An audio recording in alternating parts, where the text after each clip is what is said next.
Hello and welcome along to this development funding opportunity for Millward Hall, Salisbury Street, Leek in Staffordshire, postcode ST13 5EE. Now, CrowdProperty is a peer-to-peer lending platform designed to facilitate loans between private individuals and professional property businesses. CrowdProperty is authorised and regulated by the Financial Conduct Authority. That's under permission number 723959. CrowdProperty is not covered by the Financial Services Compensation Scheme. There are risks with any loans you make, and your capital is at risk. CrowdProperty endeavours to protect all lenders. This is done by registering the legal first charge against the property project, and this means that in the very unlikely event a borrower defaults on the loan, CrowdProperty will be able to take ownership of the project and manage it for the lenders. This opportunity is Millward Hall. It's situated in Leek, which is a market town northeast of Stoke-on-Trent and near to the Peak District National Park. Planning has been granted to convert Millward Hall into 16 two-bedroom self-contained apartments, including creation of 2 new floors and an extension to the north side of the building. Leek has a population of 20,768 people. Royal Institute of Chartered Surveyors, they put a valuation on the existing property of £332,000, and the property is already owned by the developer. According to RICS, they estimate the gross development value to be £1.68 million, and CrowdProperty has agreed to lend the borrower £940,000 in a single raise. It's for a maximum loan term of 18 months, and CrowdProperty will have first charge security on the property. The location and site plan is just on your screen now. You can see where Stoke-on-Trent is there, just south of Leek, where this particular property is.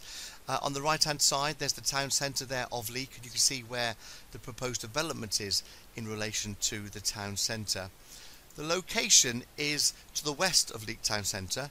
Millward Hall, it's located close to local amenities, including a sub-regional post office and the Co-op food store. The town centre is approximately 500 metres to the east. That includes Royal Mail Group, Leek Building Society, Leek Town Council, the Halifax Building Society, and also a local primary school. Regionally, Leek is situated about 10 miles northeast of Stoke-on-Trent, and it has that population of just over 20,000 people. The M6 is situated approximately 17 miles to the west, and local companies include JCB, Capita Finance, and Ornua, and of course Alton Towers, that's a theme park, is approximately 10 miles away as well. The borrower is proposing to build the property and either sell or refinance and hold the project. Leek is an attractive market town, renowned for its Victorian architecture, museums and markets. Its culture is complemented by its fine food market. There's restaurants and pubs as well. Located about 17 miles from the M6, that's junction 16 and 17. Local firms include JCB, that do the diggers, Capita Finance, Ornua, that's sort of the Irish dairy board. Alton Towers, of course, the theme park, that's located approximately 10 miles away. The property itself currently comprises a 2-storey detached building, has a pitched roof, and it was built about 100 years ago. The proposal, and by the way, there's planning already consented and been granted by the Staffordshire Moorlands District Council. Their reference number is SMD/2017/0460. Permission has been granted to convert the property into 16 two-bedroom residential apartment units. That will involve 2 additional floors with a rooftop extension and a small extension to the existing building. And the borrower then is going to refinance onto long-term mortgage or sell upon completion. It's an 18-month loan term maximum, and the first charge security is going to be offered on this particular project. Here's the existing elevations. This is elevation A, the front, and elevation B, which is the side. As you can see, there are 2 doors there existing in the building, and I want to just pay attention to the door on the right hand side, because that doorway is going to move slightly when we come to the proposed current building. So that's going to move 1 step to the left, so watch that a little bit later on. Let's look at the other side of it, elevation C and elevation D, looking at the rear and also the other end of the building. And here's the existing ground floor layout. I realise that's a little bit complicated and busy, but as you can see, it's mostly open plan as it exists at the moment. Some toilets at the one end as a stairway and some offices at the other end. Looking on the existing first floor, and it's a two-storey building, remember, upstairs got a lot more office space that's been used. But what they're going to do on this particular one, when I show you the computer generated images of the completed project, is that what they're going to be doing is they're going to extend the roof. So they're going to take off the existing roof and put a mansard roof on the top of it. But interestingly, the roof is going to be lower than the existing building. So that's liked by the local planners. But what they're also going to do is the existing 2 floors, they're going to, because of the ceiling height, they're going to make those into 3 floors. So the 2 floors become 3 floors. The existing roof is going to be lowered slightly to make a mansard roof. That's how they're getting 4 floors out of this particular building.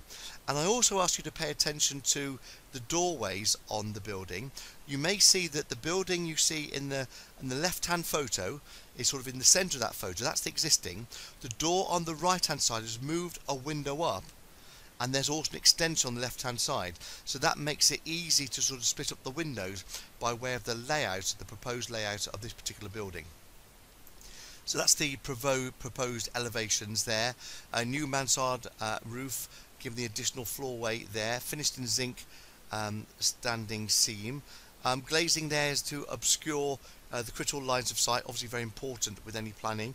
There's going to be a new glazing system remains there, systems to the pattern of the fenestration as to the existing, and there's also going to be opaque glass in the middle there to disguise those floor structures I was telling you about, because it's now not 2 stories to be 3-storey on the previous part of it. So that's how they're going to disguise the floor structure and put opaque glass in there. That's the other end of it, the sort of proposed northwest elevation and the southeast elevation. And then there's the 4 floors, so the ground floor, the first floor, the second floor, the third floor and the 4th floor. That's looking from the rear of the building. So here's the proposed layout then, and it's sort of very simple in the sense of you come in through the one door and you've got an apartment to the left, apartment to the right, in through the other door, apartment to the left and apartment to the right, and then you go up the stairs and you've got similar going up the floorways. As you go into one of the apartments, you've then got a kitchen area and a lounge, followed by 2 bedrooms and a bathroom in the middle of them. The ground floor, of course, has the addition of a garden space there as well, but in effect 1, 2 on that stairwell, and then 3, 4 serviced by that stairwell. There is going to be a bike store downstairs as well to help. There's parking also on site, 10 parking spaces just to the side as well. So 10 parking spaces and the bike store on this one. When we go upstairs to the first floor, very similar layout to the ground floor, of course no gardens, but you come in and you go into the kitchen living area, followed by the 2 bedrooms and a bathroom, and 1, 2 serviced off that hallway, and another 3 and 4 off that hallway. That's repeated when you go up to the 2nd floor, very similar to what I've explained previously. Slightly different layout though when we go to the 3rd floor. This is the new mansard roof. You come in, it's an L-shaped roof for here, for the kitchen and living area. The bedrooms are going to be on the rear, with a bathroom in the centre. The reason for the different layout is because of the windows. The bedrooms are going to have Velux type windows on them, whereas there's going to be full height windows in the kitchen living area, because of the way that it overlooks the back for the properties. The developers wanted it changed slightly, so that then meant you had a slightly different layout, but still the same floor area on this particular project, making 4 across the ground floor, 4 flats on the first, second, and 4 flats across the top as well. And so when we look at that by way of the floor area, those 16 2-bedroom flats over those first for the 4 floors, the fact the upper floors also going to be serviced by a lift, the gross internal area 9,880 square feet split over those 4 floors. And an overview of the project financials then and that proposed loan is going to be a single phase raise of £940,000. The property's been purchased back in 2017 by the developer. That was for £240,000, and that was before it got planning permission. It's now got planning permission. The current market value is £332,000, verified by the Royal Institute of Chartered Surveyors. The conversion cost is £870,000. with fees, interest and contingencies. £261,000 gives the total costs of 1.371 million, with the total GDV, in the opinion of the Royal Institute of Chartered Surveyors, being 1.68 million, based on the conversion to those 16 residential 2-bedroom units. The estimated profit on this is 309,000, with a loan term of 18 months, and the initial loan to value is 70%, and that falls to 64.35% at the loan end when you include the rolled up interest and assuming it goes the full 18 months term. The proposed loan is to be drawn in phases. £232,000 is going to be released on day one, based on the RICS valuation giving 70% of that loan to value of the current value. £708,000 then will be drawn down on the independent monitoring surveyor's verification as the works progress. It's going to be secured with the first charge against the property, paying 8% per annum interest, with that interest paid at the end of the project.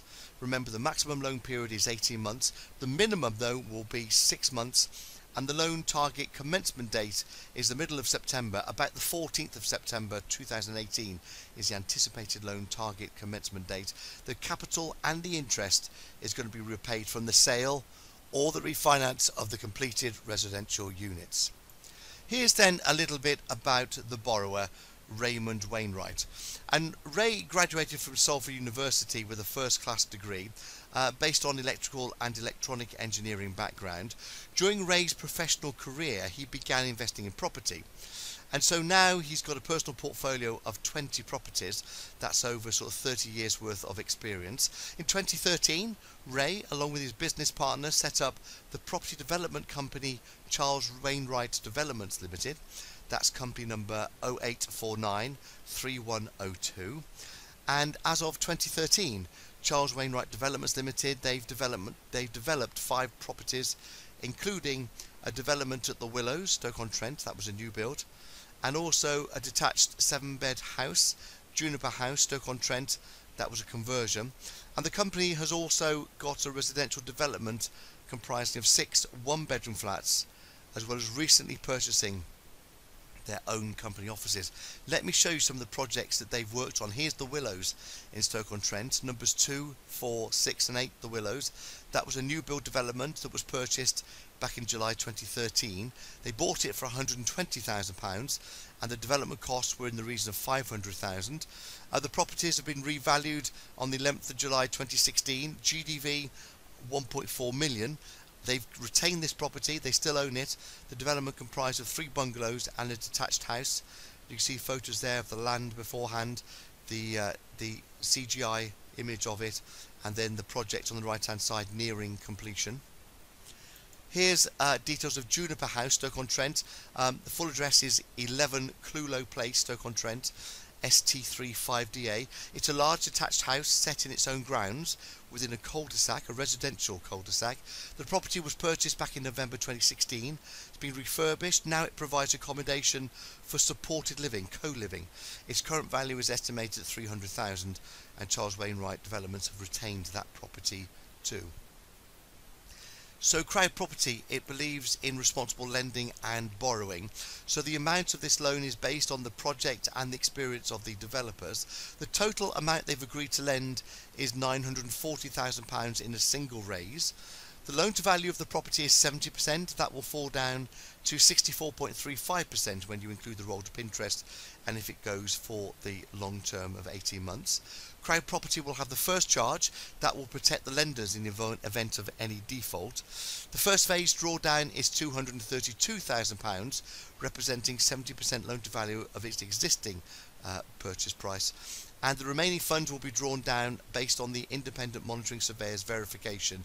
In the opinion of the Royal Institute of Chartered Surveyors, the finished GDV of those 16 two-bedroom flats is £1.68 million. The loan term is going to be a maximum of 18 months, but it could be as short as 6 months. So your next steps, should you want to invest in this project, is to make sure, please, that you understand the loan. Please carry out your own due diligence on the project and also the developer, and then decide how much you would like to lend on the project. visit the website, that's crowdproperty.com, and pledge on launch. The launch is going to be Tuesday the 21st of August at 10 AM. You can preview prior to that.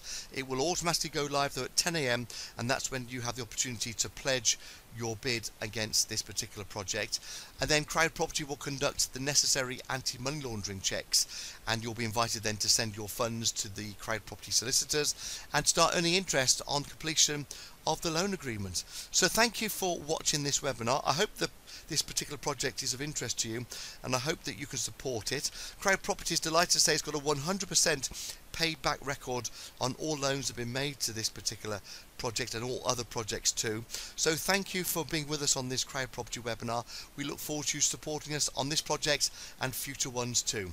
My name is Andy Haynes. Thank you for joining us, and we look forward to seeing you again on a future webinar.